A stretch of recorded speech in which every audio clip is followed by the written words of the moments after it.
us to the pledge. I pledge allegiance to the flag of the United States of America and to the republic for which it stands, one nation, under God, indivisible, with liberty and justice for all.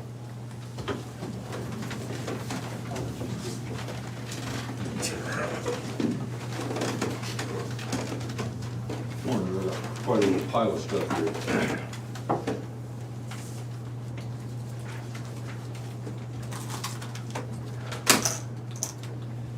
Des Moines County Board of Supervisors, November 10th, 2020. Are there any changes to the tentative agenda? I have none. I have none. Department heads and elected officials. Terry Johnson, Des Moines County Auditor, Good morning. newly elected auditor. Yep. We survived so far. We still have a lot of cleanup and finalization to do for the election.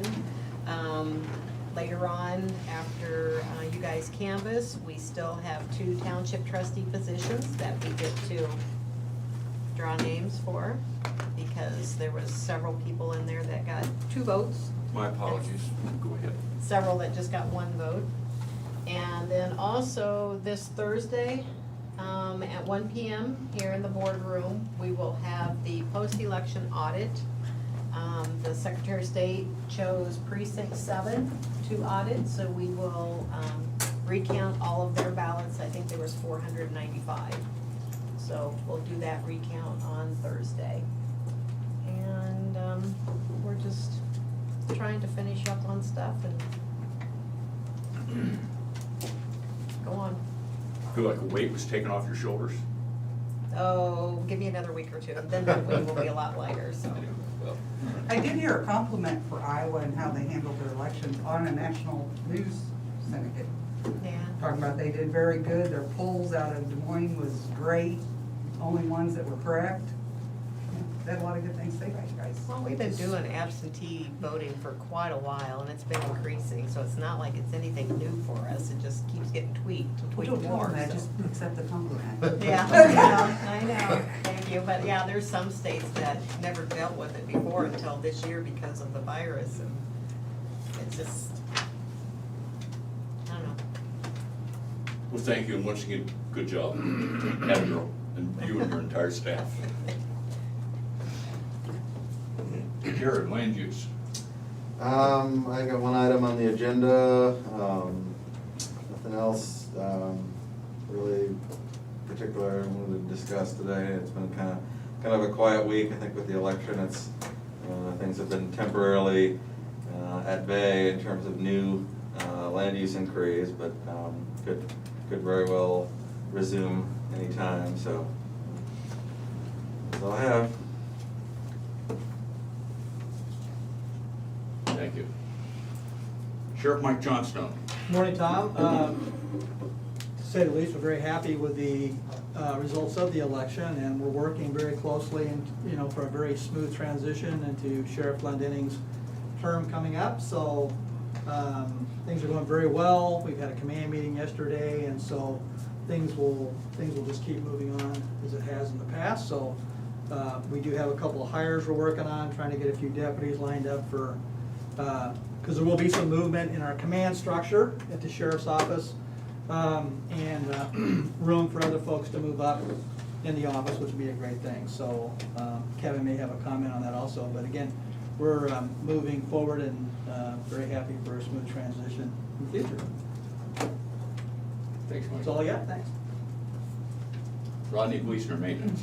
Good morning. Don't really have too much. We're keeping busy. I want to thank my guys. They've done a great job the last few weeks with the election and getting things set up and taking care of all that stuff. So I really appreciate all their help. They've done a fantastic job. Also want to remind everybody tomorrow that the courthouse will be closed to honor Veterans Day. So just want to make sure to remind everybody that the whole courthouse will be closed down tomorrow. That's all I have. Thank you. Thank you, Rodney. Ken Hyman, Community Services. Good morning. Just keeping busy. Probably the only big news is our mailbox fell over. So we've ordered a new mailbox for the buildings there on Cottonwood. And I'm just going to the post office to get the mail for the moment, so. Somebody hit it? No, it just rusted underneath and finally fell over. So, it was a multiple mailbox. It was a steel post, I think just from years with the salt and snow, it just rusted the bottom off. So, got a new one on order, should be here soon. Are they regular fence posts?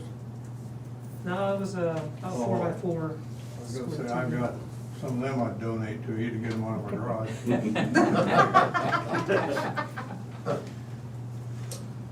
Thanks, Ken. Yep. Brian Carter, Secondary Roads. Good morning. Things are moving good on the bridge on Highway 99. They're removed the deck for the most part, if not entirely, and started to move the steel beams are being torched off and moved out. So making good headway. Got a couple runaround pipes sitting down the creek, but they don't have the runaround, or it's not really a runaround in this case, but built. So that progress is going good. Weather's been good, and they've definitely made headway. We are working towards, as you know, a future project, and I'll mention this later on in the work session, we're working towards another bridge project to the north on 99, and one of those things we have to do is get some soil borings done. So we may be looking at a one-day closure, because the bridge is, we're still trying to figure out, they don't think they can do the soil borings and keep the bridge open because it's so narrow. So, which is a screwy time because of the way it all falls, but it's a little bit beyond our control also. So I'll let you guys know more, and if we end up having to do a closure, we'll obviously communicate with the public, but that's not there yet, I guess is what I'll say. So we're still figuring all that out. We'll have, we have bids out for our shop on Iowa City Road. That'll be, I think we have a bid opening next week. So that's coming along, a lot of interest, so that's a good deal. And we will be mailing out bids for the Flint Bottom Road paving project probably today, actually. So we'll take bids on that in December, probably after a board meeting at some point. I think the second week in December. But anyway, so that's going on, a lot of activity, just getting projects out the door and of course stuff going on.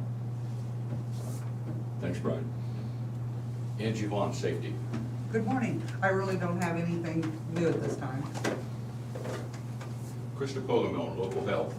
Good morning. We continue to be busy at Public Health. Obviously, our numbers have gone up for the county. As of this morning, there was 2,016 positive cases. Our percentage is 19.2%. It's down from 20%, but we still continue to be pretty high up there. We are changing our immunization clinics. Instead of having walk-in clinics on Tuesdays and Thursdays, we're going to change those to appointment only, and then call our local health department at the 753-8290 number to schedule those appointments. And that's due to capacity. We're really just trying to keep up with this contact tracing. We are hiring another part-time temporary contact tracer, but we've just had a lot of cases here recently, as I'm sure that you've all heard. Other than that, I do have an agenda item. I noticed on the state website that there's only, is it 8 or 9 counties that are below 15%? So it's over 91 or something like that. So, thank you, Krista. Colin, for you on the line with Colin Gerst IT? Yes, I am. How's it going? So, a lot better. My office had quite an interesting end of the week there last week. We're all kind of out sick at the moment, but we're doing some work from home and trying to keep as busy as we can. I kind of notified all the department heads what was going on, and I appreciate all the emails I got, wishing us to get better and everything. I appreciate that a lot. It means a lot. I'm kind of stuck downstairs in the basement at home, self-isolating, trying to keep away from the family. My wife's upstairs with my 2 girls, and I think if you asked her, I'm probably getting the better deal of the situation. So, but overall, that's pretty much it. Just trying to get as much work done as we can remotely.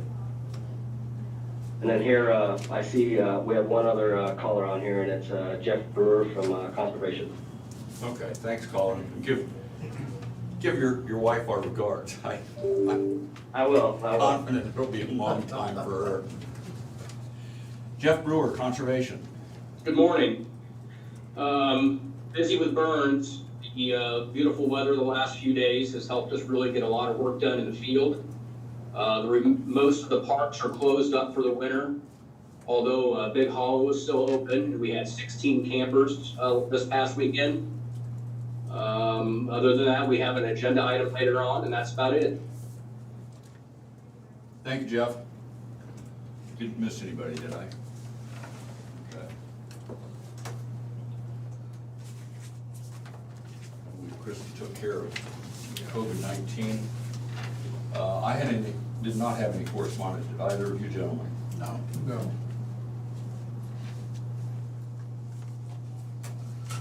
Proceed to discussion and vote. Discussion.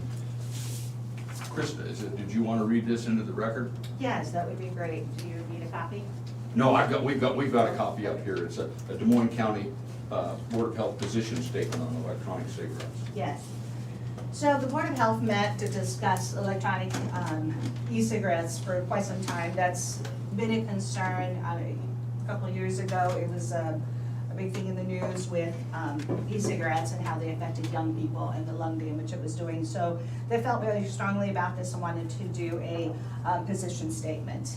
Des Moines County Board of Health supports the inclusion of prohibition of the use of e-cigarettes in state and local smoke-free air regulations and/or tobacco and nicotine-free policies in order to maintain current standards of clean indoor air, prevent involuntary exposure to nicotine and other aerolized emissions from e-cigarettes, and reduce the potential for renormalization of tobacco product use. The Surgeon General issued an advisory on e-cigarette use among youth in December of 2018. He declared e-cigarette use among youth an epidemic in the United States and called for aggressive steps to protect our children from these highly potent products that risk exposing a new generation of young people to nicotine. Nicotine is highly addictive, and exposure during adolescence can harm the developing brain, impacting learning, memory, mood, impulse control, and attention. Nicotine also impacts the cardiovascular system by increasing heart rate and blood pressure. Since 2014, e-cigarettes have been most commonly used tobacco product among United States youth. From 2017 to 2018, e-cigarette use among high school students increased from 78% and 48% among middle school students. Research shows that youth and young adults are particularly attracted to e-cigarettes due to the sweet fruit, candies, cookies, cereal flavors combined with targeted marketing practices known to attract kids. In 2019, 4.1 million high school students used an e-cigarette and 1.2 million middle school students. E-cigarettes go by many names. There are hundreds of brands and thousands of flavors. In 2017, a product named Juul gained huge popularity with unit sales increasing by more than 600%. Juul sales surpassed all other companies, and in December of 2018, Altria, maker of Marlboro, purchased a 35% stake in Juul. This product has minimal exhaled aerosol, reduced odor, comes in menthol and fruit flavors, and has a sleek USB flash drive design. A Juul cartridge or a pod uses nicotine salts, which allows for high levels of nicotine to be inhaled more easily with less irritation. These pods contain as much as nicotine as an entire pack of cigarettes. New devices allow users to mix their own filler liquids. E-cigarettes aerosol is not harmless. In addition to nicotine, the aerosol that users inhale and exhale from e-cigarettes contains other harmful substances, including heavy metals, formaldehyde, acrolein, cancer-causing chemicals, volatile organic compounds, ultrafine particles that can be inhaled deeply into the lungs. The nicotine present in e-cigarette aerosol is absorbed not only by users, but by bystanders as well. The FDA has just begun to regulate e-cigarettes, so there is no mechanism for consumers to know for sure what is in the products of the aerosol. In terms of disproportionate impact identified through national studies among youth, older students, Hispanics, and whites are more likely to use e-cigarettes than younger students and blacks. Among adults, males, Hispanics, whites, and those with lower levels of education are more likely to use e-cigarettes than females, blacks, and those with higher level of education. Additionally, there's currently no conclusive scientific evidence that e-cigarettes promote long-term cessation, and e-cigarettes are not included as a recommended smoking cessation method by the U.S. Public Health Service. Unfortunately, e-cigarettes use is strongly associated with the use of other tobacco products among youth and young adults, including traditional combustible cigarettes. At the federal level, President Trump has moved to increase the legal age to purchase vaping products to 21 years and has limited the availability of flavored vaping products. While the Des Moines County Board of Health appreciates these efforts, the board concludes the evidence-based population level strategy of including a prohibition of use of e-cigarettes in state and local smoke-free air regulations and/or tobacco nicotine-free policies is a necessary step to address this public health epidemic by reducing e-cigarette use. Des Moines County Board of Health also recommends consideration of additional evidence-based population level strategies to reduce e-cigarette use among young people, restricting young people's access to e-cigarettes in retail settings, licensing retailers, implementing price policies, strategies to curb e-cigarette advertising market that are appealing to young people, and strategies to reduce access to flavored tobacco products by young people. And that was adopted by the Board of Health on 10/8/2020. Okay, thank you. We've already held a public hearing on this, voted against it a few months ago, but we'll accept this as a position statement from the Board of Health.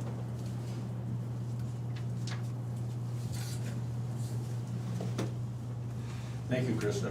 Thank you. It's a lot of reading out loud. If you aren't a first grade teacher.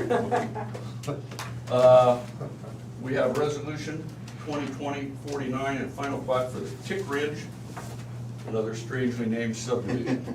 I'm guessing that's you, Jared? Yeah, I think it's kind of a trade-off. Every other week we get an interesting name, and then it's a person's name the week after that, so it's a nice balance. This one's a pretty, when you get right down to it, apart from the name, it's a pretty simple situation here. So we have a 7.5 acre lot being created. This is off of, by the intersection of Prairie Grove and Beaverdale Roads, right near the church and the cemetery in Prairie Grove. So this is actually part of the Beckman estate, which is several hundred acres, which recently went up for auction, and it was basically split down the middle, or I think the northern piece is larger, but the northern half of that was purchased by I think an extended family member of the Beckmans, while the southern portion was purchased by Matt Johnson of Burlington. And even before that was finalized, Mr. Johnson had already coordinated with another person who was interested in buying that property, the southern part, but they worked out an arrangement where he would keep this 7.5 acre piece along Prairie Grove and then sell the remainder to this other person. And it's pretty much all wooded terrain and ravines.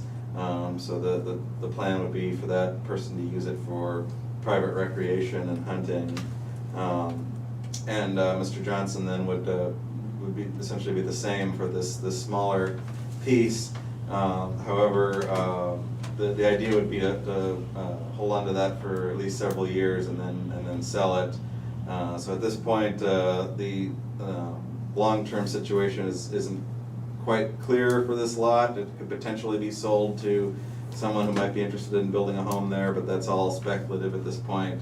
It could just as easily remain as open space, so it's just up to whoever they sell that to, what their plans are. So it was then evaluated accordingly. In terms of comments we received, secondary roads noting that they would need to use the existing entrance off of Prairie Grove.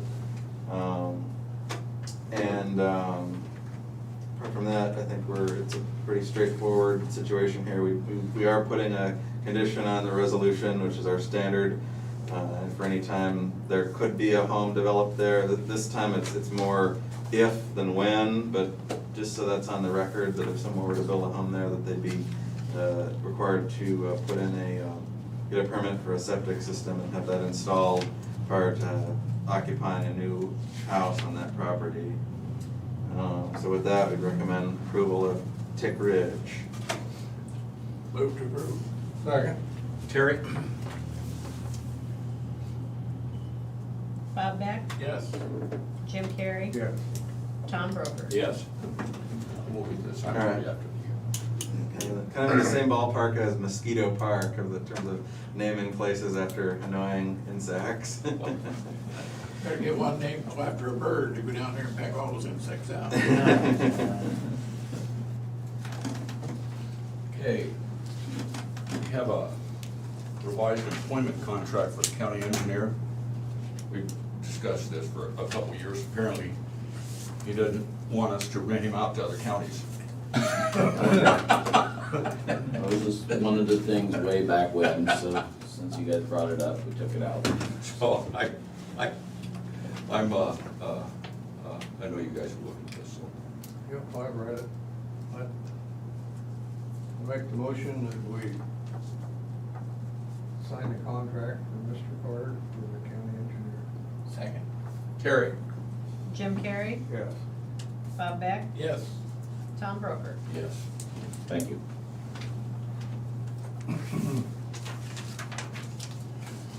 Now he has to buy his lunch, right? I had an idea, send him to Jones County for the weekends. Here up in the north. Isn't that 43%?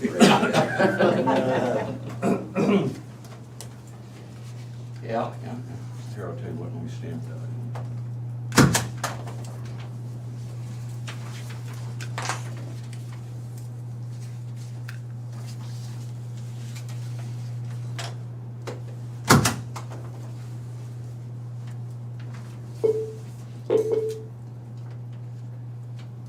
We have personnel action.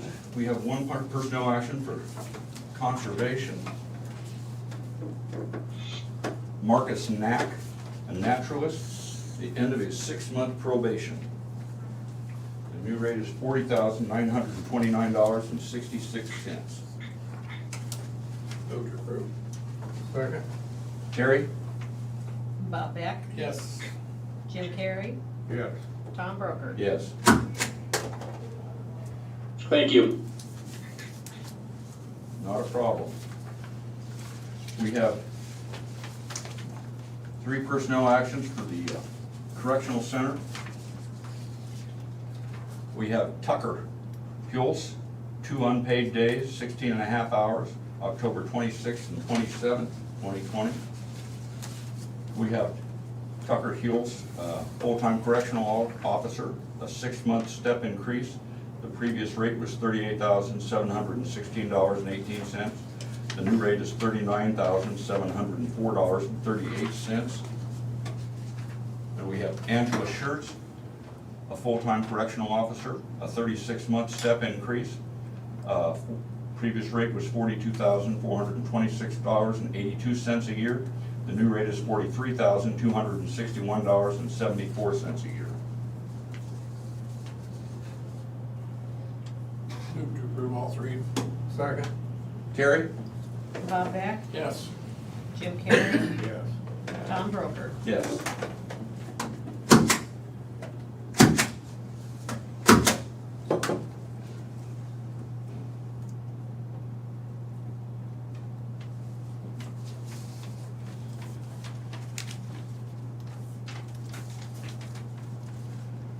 We have reports.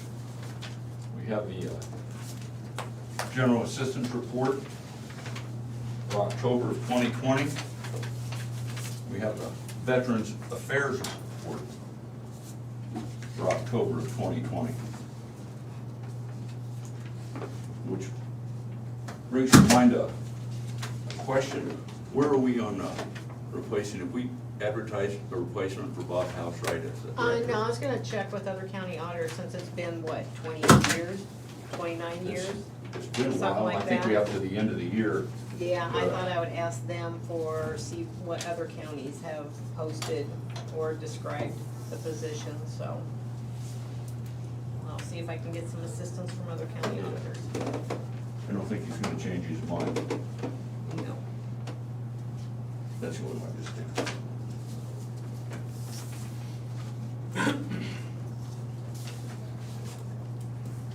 We have minutes for the regular meeting of October 27th, 2020. Move to approve. Second. Terry? Bob Beck, Yes. Jim Carrey, Yes. Tom Broker. Yes. And we have minutes for the regular meeting of November 4th, 2020. Second. Terry? Jim Carrey, Yes. Beck, Yes. Tom Broker. Yes. And I wanna thank my girls for helping me get those minutes done.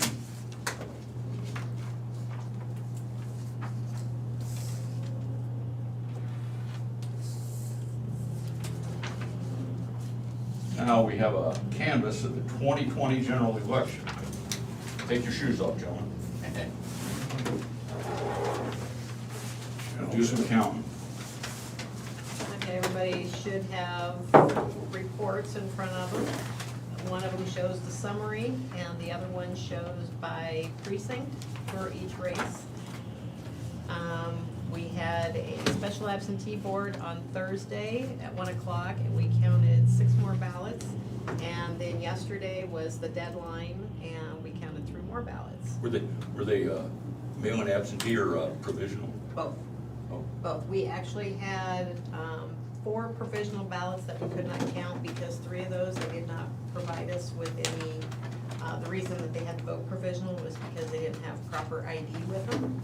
And they did not provide us with proper ID, so we could not count those. And the other one was a possible felon. And then we had several absentees that were received and after the deadline, and they were postmarked either election day or following the election. So there were several of those that we could not add to our count. So we ended up with 20,082 people that voted out of 28,469. So that gives us a 70.54% turnout, which is about regular. So they pushed, I think we got the brunt of it with absentee because that greatly increased, because we ended up with well over 12,000, close, I can't remember exactly what the numbers were for absentee, the total numbers. But some of the precincts had heavy turnouts, some of them didn't.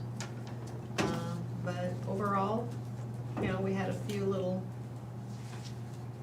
issues here and there, you know, equipment, had to go fix that and stuff, but other than that, I think everything went pretty well, considering we had a lot of new people, and the chairs that were at some of those precincts said that a lot of those were keepers. So everything worked out well. So on the final election summary report, it still shows President Trump as the top vote getter in Des Moines County. And then for senator, it was Joni Ernst. And for U.S. Rep, Marionette Miller Meeks. And for state senator District 44, Tim Goodwin. And state representative District 87 was Dennis Cahoon. And District 88, David Kerr. County supervisors, the top 2 vote getters. The top vote getter was Shane McCampbell, and second behind him was Jim Carrey. There was a 14 vote difference between Jim and Bob. Congratulations, Jim. Does it make any difference if I found a bag of votes in my,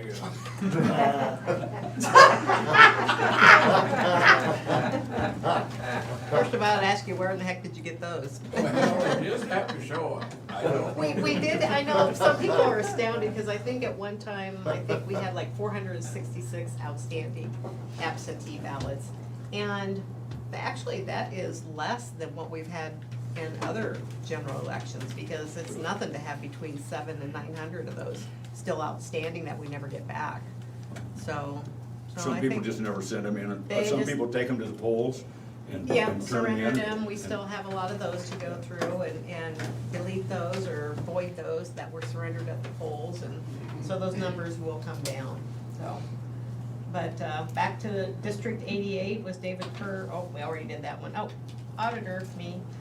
Sheriff, we had Kevin Glendenning, and then we had township trustees. And so everybody that filed papers for each of the townships, they got voted back in. Concordia Township had a position to fill a vacancy, and there was 25 votes, and there might have been 4 of those 4 or 5 that got 2 votes apiece. So we're gonna have to draw for that one to find out who the grand winner is for that. And then also for Jackson Township, there was 2 positions open and we got 5 write-ins.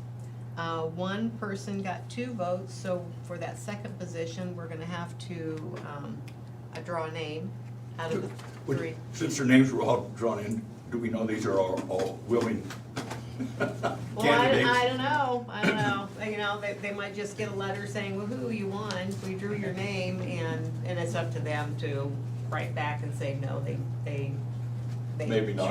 choose not to take the position or something like that, but, and then also, of course, there was all the judges, Soil and Water Conservation District, all 3 of those members were voted back in, and Ag Extension, they had 4 members, and all of 4 of those were voted back in.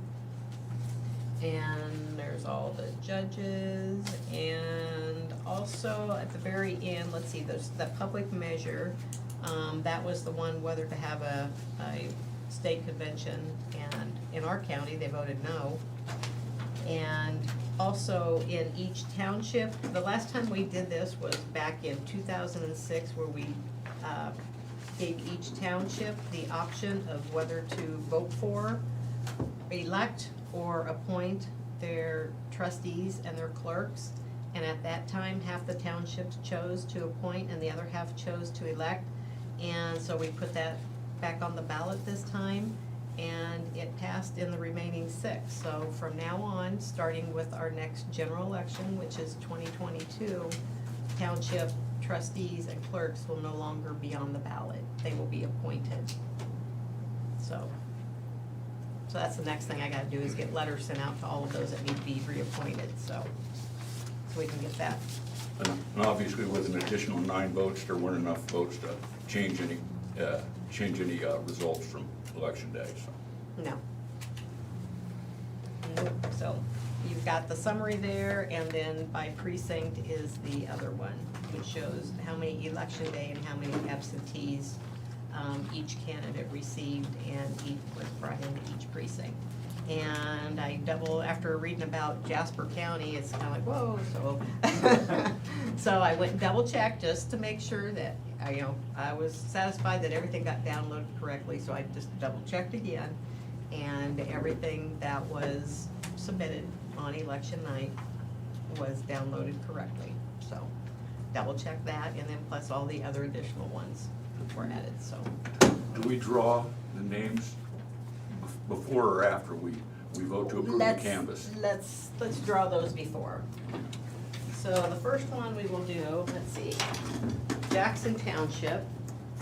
Steve Mullahay actually got 2 votes, so he gets 1 position, and then we have to draw for the second position. Who wants to be the lucky dog? Chairman, I can call him up. They already do. Orville, Byers, and Pence Jr. And he lives down there, so. Good for him. And then this one is for Concordia Township to fill a vacancy, and these are the ones that actually got 2 votes apiece. Alan Schwartz. Okay. Are we good? Yep, so I will make up certificates for them, so then that way you can sign those, but you can do that afterwards, but. Okay. Can you explain why all the states don't operate like Iowa does?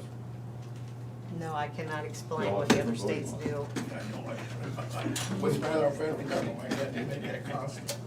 Well, I think probably constitutionally that the states are supposed to take care of that. So, we need a motion to approve the results as canvassed. So moved. Second? Terry? Bob Beck, Yes. Jim Carrey, Yes. and Tom Broker. Yes. We will sign these after the meeting too, so make sure we sign the right ones. Yes, And yeah, you have all kinds of documents there Yes. to sign, so. The chances of me guessing which ones are the right ones, probably not very high.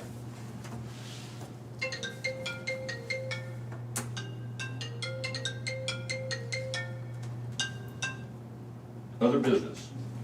I have none. I have none. Future agenda items? I have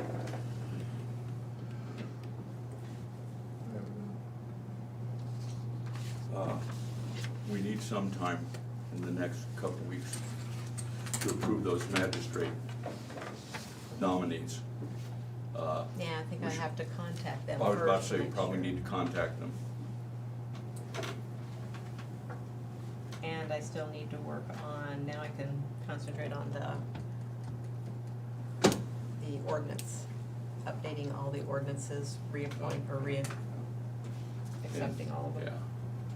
Yeah. And find us a Veterans Affairs Director. You have a full plate still and the election's over. Mm-hmm. Any other future agenda items? And none. Committee reports. We attended the conservation board with conservation. You was there, you know about it. But I had a Zoom meeting last night with Iowa workforce in Mississippi Valley workforce. And only 3 people showed up. It was all in the box. They couldn't get Zoom to come through on their passwords, so we canceled it. So we'll have a test Thursday. I'll report next Tuesday. The only meeting I attended was that joint meeting with the Conservation Board, and they discussed some of their long-term plans and financial issues.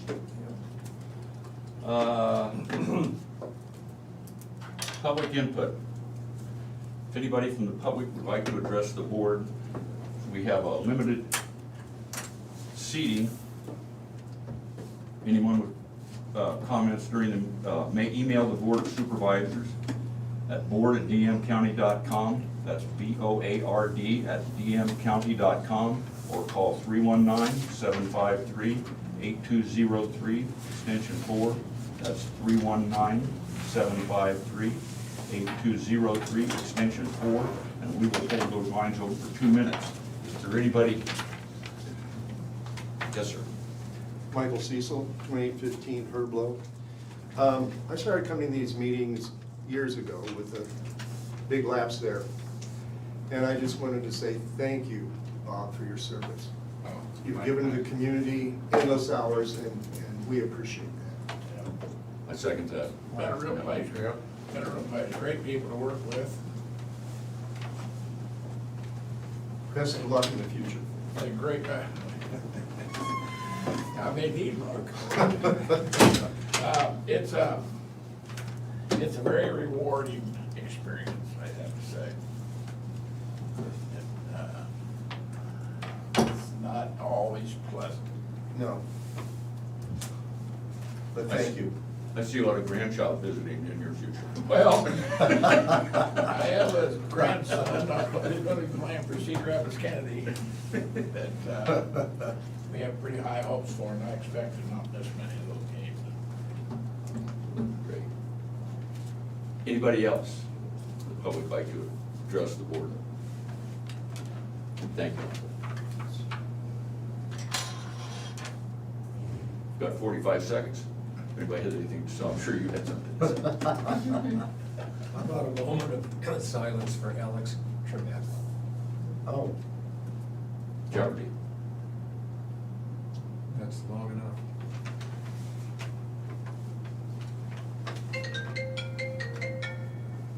I didn't hear you. Can tell they hear me. See, maybe now you'll get some decent quiet, Bob. I didn't hear.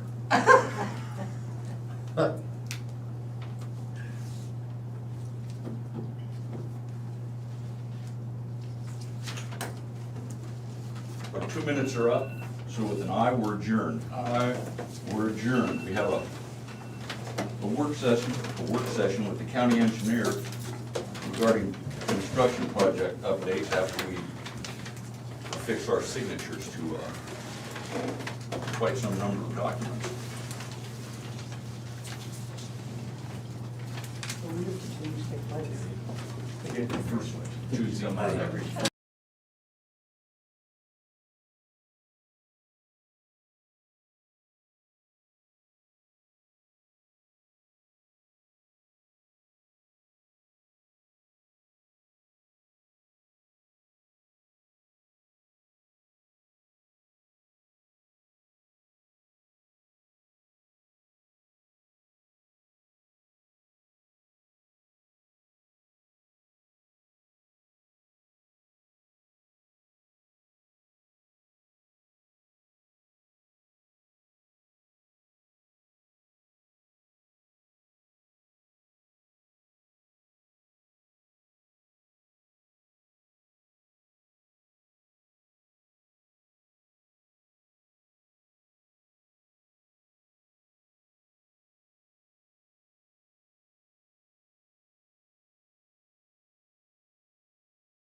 got one page. The rest of them just have one page. I think there were so many presidential candidates that they couldn't get them all on one page. We have a work session with the county engineers regarding construction projects update. So I'm gonna lead into right off the bat, just so since Cheryl's here, wanted to give you a heads up that Cheryl's been working on it, I know, and Tom had asked me some questions. Our first payment will be coming up for work on the Flint Creek Bridge. So I think Cheryl and Becky have communicated maybe even this morning, and Becky's gonna handle all that, but I just wanted to give you guys a heads up that that's kind of the beginning of spending that money. It's not big or anything, it's just traffic control and stuff like that. But I wanted to mention that, which, you know, jumps the budget to some extent. Just I want to let you know that you're spending money as of the first claims period, the next claims period coming up. We are? Yeah. Whoa, whoa, I know. whoa, That wasn't part of the deal. Wait, And then I wanted to, that kind of led into a conversation with Cheryl, and I wanted to ask, even with, I'm not ready to jump in by any means, but even with the COVID stuff, I think the kickoff budget meeting that we normally do, I think we need to think about that and where you guys want to do it, and trying to, you know, trying to comply with the social distancing stuff. But I think we all agree you lose some stuff with Zoom, and I think that's in my opinion, that's one of the important parts of our budget process. So I wanted to at least plant the seed in your brains about what you're thinking about doing there. I don't know if there's enough room at Stars Cave for what we've done in the past, but I don't know. I think it's the only time in the entire year that I can think of that we get that group of people into one room. I think it's a good thing. So it's more budget than it is projects, but I wanted to mention that. I'm going to speak to the Empower You, I think Friday. Anyway, that's when they have all those high school kids. You guys all been there anyway. So they're gonna, I told them I could do it in person. They can do it by Zoom, but but they're gonna do it out, I think, at the National Guard or Army Reserve, that big auditorium they got. I wonder if, what you gotta do to get that. I'll ask Rachel from Grow Greater Burlington. Yeah, well, find out what it costs or what the deal is. Well, there's that, there's the auditorium possibly. I don't know if that's a possibility or not. I don't know how that works anymore. I mentioned our wash bay, but the problem with our wash bay is that it's really hard to hear. It's high ceilings, it's metal, it is really hard to hear in there. So it'd be a last resort. I mean, there's parking and stuff, but I don't know. It just came up, and so I thought I'd bring it up, lean into my work session. I think get hold of Jesse Howard, might be able to give you some input on that building out in Middletown. Jesse Howard. He's in the National Guard, he's one of the recruits out there. Well, I'm sure Cheryl would chase ideas if you had them. Thanks for bringing that up. I hadn't thought about that, but yeah. Well, it's actually Cheryl's credit. I just thought, well, it works well into mine because it does jump into budget and programs and projects and everything else. So I asked her to come on in so that I could bring it up, and that way you guys could work with her and get that figured out and go from there. Kind of get a date set and go from there. Was that what is it, AA Education Center out there off of West Avenue there by McDonald's, someone up from McDonald's, they have a big room? I don't know. I don't know, I've never- I've been in there a couple times, but I've never seen a big conference I haven't room. been in there since my kids were in school. And it's gonna be important if we do something similar that there's some tables and chairs. Yeah. I mean, because you're not gonna wanna drag all that stuff in. You don't wanna put another load on maintenance just to have a meeting, but like I said, I think it's a good thing. And if it's a big room, possibly a microphone too, because Yeah. we ended up moving all of our poll worker training out to the Pizzazz Convention Center, and that worked great for them, but that's also expensive to rent too, Yeah. so. I'm sure if we start asking around, I mean, like, if we had to use our shop wash bay, for instance, I'm sure we could find somebody with a microphone speaker thing. Karaoke machine, yeah, I'm sure we can figure out something, but like I said, my wash bay would be an option. I could call it the last option because it's just not ideal for that group. The First Nazarene Church has that big, youth center, behind. Oh, that's where we had one of our precincts. Yeah. There might be a big area at the Harmony Bible Church area right there where the old grocery store. They might have a big area that they'd allow to be used. I don't know. I'll let you guys work with Cheryl and bring it up. So, When do you plan to kick off? I haven't planned anything When yet. when I we had do it, some we usually do folks it ask. toward the end of November, or do we wait until December? I can't remember. We usually do it toward the end of November, to give everybody time to work on their spreadsheets before they start having those budget hearings in January. So- Give everybody a chance to run their Christmas vacation. Yeah, exactly. And everything seems to be, We usually have going it a little before late. Thanksgiving, Yeah. actually. We try to. We haven't every year, but. So that'll put us around the 23rd, man, to maybe 2 weeks from today. 23rd. 3 weeks from today. 23rd is a short week. No, Yeah. 2 weeks from today. it's the week of Thanksgiving. Yeah, It's the so week of I can't, Thanksgiving. yeah. and We've got Veterans Day this week, next week, so And it doesn't matter to me, but I will be gone that week.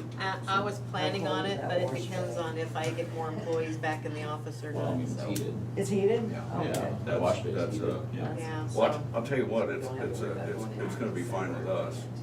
No, Whatever whatever works for you guys. what if we go into And if you, first, if it's okay with you and Cheryl, it's not gonna be a problem with any of us. If I could, if we have to Terry go said into we had to go December? into December. The That's fine 30th with me. The We've got 30th it is a before. Monday, Yeah. right off the bat, or, Cause I'm even thinking that with the compensation board, cause they usually meet early December, but would it be better for them to meet in January? It doesn't make any difference, we don't, when they do it in December, Yeah. we don't act on it right away. Yeah, so I might have to talk to Dan on that one, so.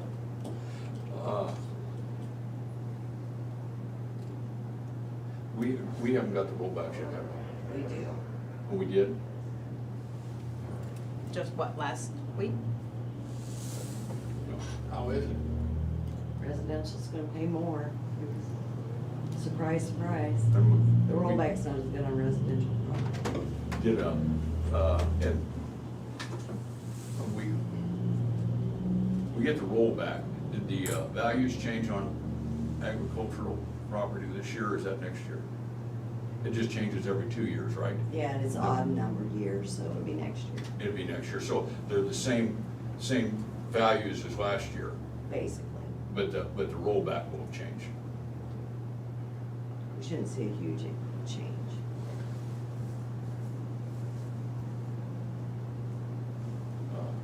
We Yep. did roll back some utilities this year, though. If you'd email that out, that'd be great.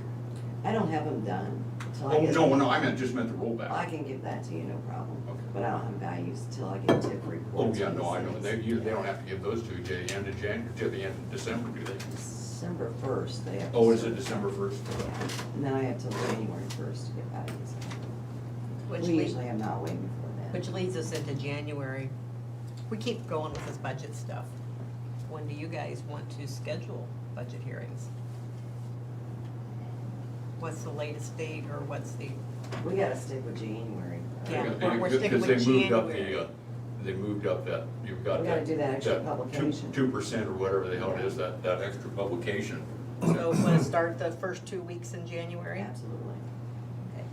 Yeah, it was a push last year. Yeah. Sooner the better. Sorry. Thank you for bringing all that up, Brian. Yeah. well, We were talking in again, there, credit we to just brought it Cheryl, I in mean, here. she went there and then it linked into some of my questions, so it worked out good for this moment right now, so. Nope, that's good, I'm glad you thought of that, social distancing.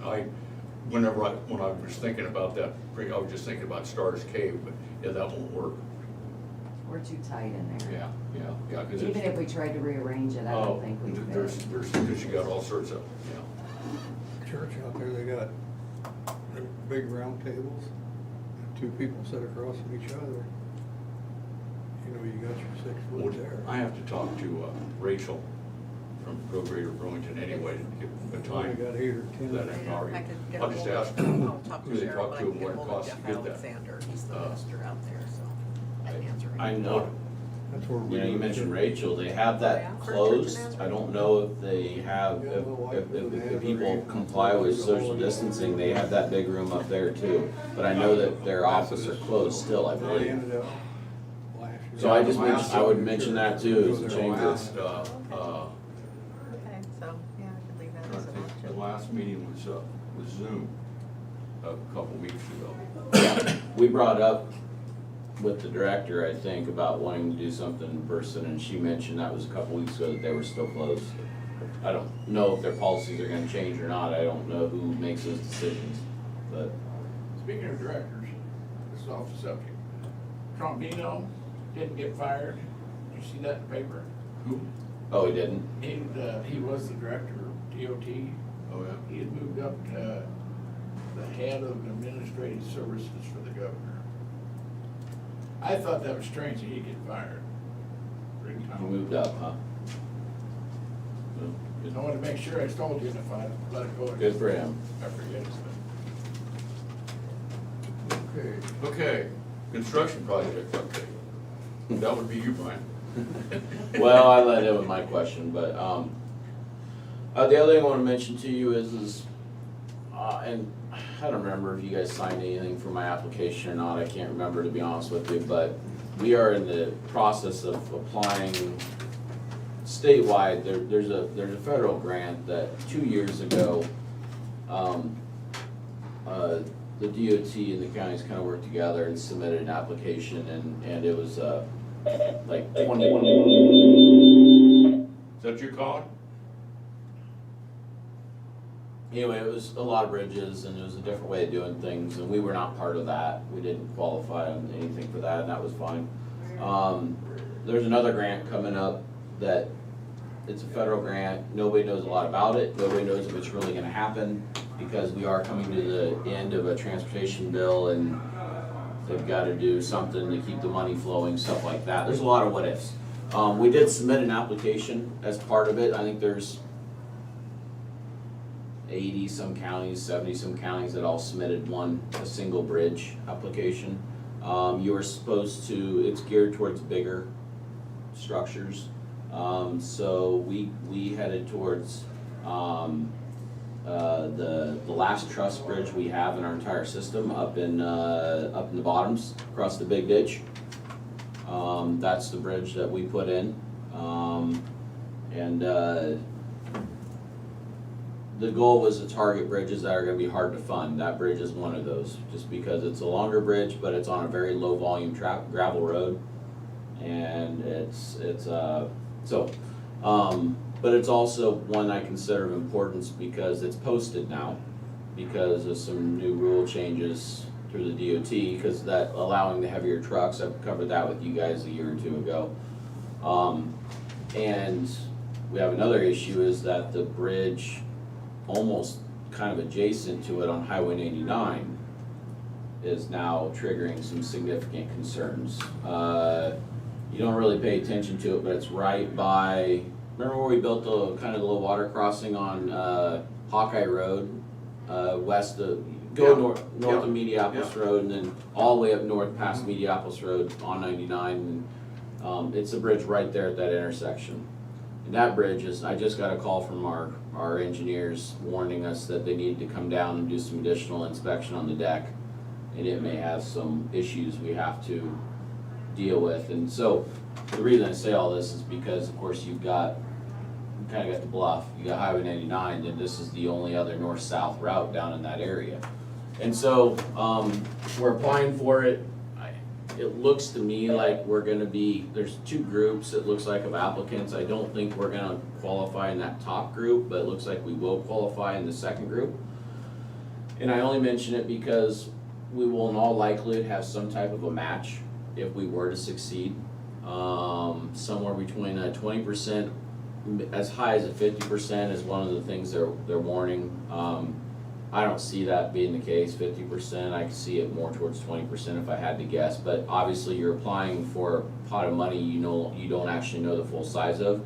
and you don't actually know how many bridges are gonna qualify. So there's just a lot of unknowns, but you gotta try, I guess. So I wanted to give you a heads up, because if we were to be successful and be part of a group that succeeds in getting some outside money towards this bridge, it's going to be a curveball for our program. I'll have to sit down and look at all our different funding sources. We're talking out towards 2023, give or take, so there's a few years to kind of figure some stuff out, but we do a pretty good job of maximizing our funds and pushing as hard as we can to get things done. So we don't typically sit on a huge balance of our revenue, so. It's just gonna push back paving that blows the road. It's gonna push back everybody's road.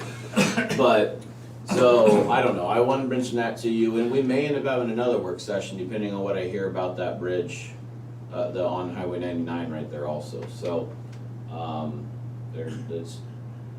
when we got Highway 99, it was the gift that keeps on giving. That's not as big as, long as bridge as the one that we replaced, where the guy shot across. No, it's longer than that. That was actually the shortest bridge on 99, the one that shot across. Is that right? Yeah. Yeah, I don't remember the length of that one off the top of my head, but it's longer than that. Okay. Yeah. So, bluntly, all the bridges on 99 were in need, and you can see that from our program. We did the work on that one. We're doing our hands down worst one coming up right now this winter. The next one we're on line for is the next one north, and it's rating wise right there behind the one we're doing.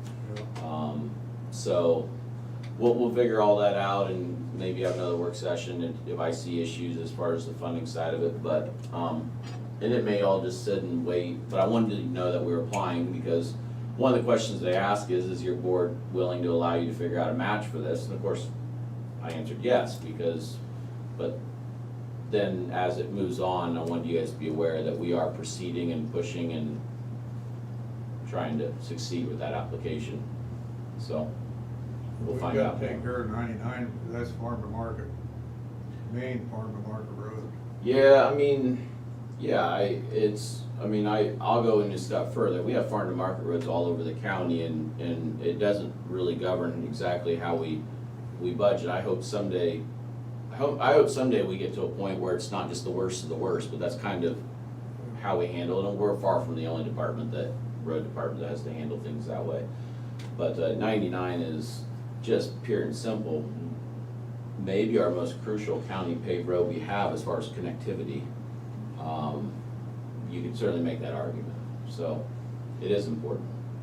Probably even more so to the agricultural sector than maybe some of the other, but it's important no matter how you look at it. Just look at how big a deal it was to close it down the edge of Burlington. So anyway, just as a heads up, that was the biggest thing I wanted to bring to your attention. I wanted to do it in a public meeting so that, because it's a $2 to $2.5 million job to replace that bridge.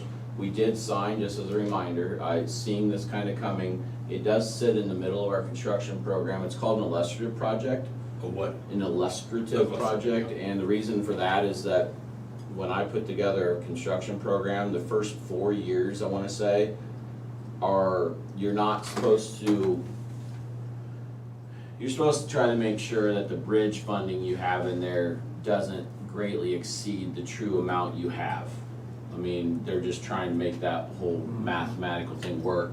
And so if you put it as illustrative, it basically says, we're looking at outside funds, this 2 million or whatever it is in this, we don't actually have that money budgeted in looking at our funding sources. So at that point being is there's something you guys don't receive, but it complies with some obligations we have on that side. So it is in our program, and it's in our program pretty much because of this possibility. I didn't think we'd succeed. We haven't succeeded yet. The other thing is we will, if we do fit into one of these two categories, there's gonna be two different groups of bridges, thus there'll be two different applications. The County Engineers Association is gonna hire a consultant or somebody to write this grant. It's a grant process. And the members of each of those groups will split the cost on that process of writing that grant. So we will have some out-of-pocket expense with no guarantee of succeeding. So just, I guess, another heads up that, I'm committed to that. We can do that. I think I guess it's a risk reward, but it's worth the risk for the potential of the reward. So, so anyway, just wanted to give you a picture of that, because it's kind of all been going on behind the scenes in my office, and it's gotten far enough now, I really wanted it out there for you guys to be aware of it. So, otherwise, that's the biggest thing I wanted to cover, just to make sure you're aware of that whole picture, and when we get a little bit more information, have a better idea, I'll certainly sit back down and we'll talk additional methods of funding or what my options are, and maybe we can shuttle some stuff around. But we definitely we've done a lot of bridge work, and I guess it's still, we've got bridges just kind of nipping at our heels that we still need to deal with. So that's the way it goes. So, anyway, that's what I have on that subject. Like I said, I just wanted that out there. So, Thanks, Brian. Thank you. so thought I'd save the pain and suffering of doing it in a meeting for everybody to listen to. Okay, so where are we eating at then? Well, that's to be It'll probably be determined. summertime by the time we get these all signed. Thank you, that's all for me. Thanks, Brian. Okay, so we're over, we're done? We are. Thanks, Colin. Yeah, I'm gonna stop the stream here just a moment. Okay.